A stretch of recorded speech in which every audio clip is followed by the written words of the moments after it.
নমস্কার, কেমন আছো সবাই? আশা করছি ভালো আছো। আমিও ভালো আছি। আমার একটা নতুন মিনি ব্লগে তোমাদের সবাইকে স্বাগত জানাই। তো গরমের সিজন তো চলে আসছে, চলো একটা সকাল সকাল একটা হেলদি ড্রিঙ্ক বানানি হোক। এখানে দেখো বিট আর গাজর কেটে নিয়েছি, এখানে আদা কুচি করে নিয়েছি, এখানে 3 চামচ সরষে আর 2 চামচ লবণ গ্রাইন্ডিং করে রেখে দিছি। তো চলো এবারে একটা জাগে করে 1 লিটার ফিল্টার জল নেওয়া হোক। তো ফিল্টার জলটা তো নিয়ে নিছি, আর এইখানে আদা কুচিটা আগে দিয়ে দিচ্ছি, তারপরে বিট আর গাজরটা দিয়ে দিচ্ছি। বিট গাজর দেওয়ার পরে দেখো বিটের কালার ছেড়ে দিচ্ছি, কী সুন্দর দেখা যাচ্ছে বলো। আমার তো এটাই আমি লাগছিলো দেখতে, মানে সুন্দর লাগছিলো। তারপরে চলো যেটা গ্রাইন্ডিং করে রাখছি সরষে আর লবণ, ওইটাও দিয়ে দিচ্ছি। কেন কি এটা 24 ঘন্টা স্টোর করে রাখতে হবে, তারপরে ওইটা খাইতে হবে।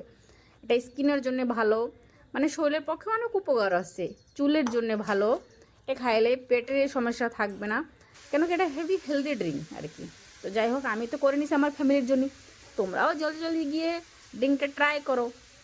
তো দেখো এখানে 24 ঘন্টা পরে এটা কালার কী সুন্দর আসছে। দেখো এখানে আমি আমার হাজব্যান্ডকে দিচ্ছিলাম, তো এখানে কালারটা একবার দেখো কী সুন্দর দেখা যাচ্ছে বলো। তো আমার এই হাজব্যান্ড কিন্তু খেয়ে বলছে খুব সুন্দর হয়েছে।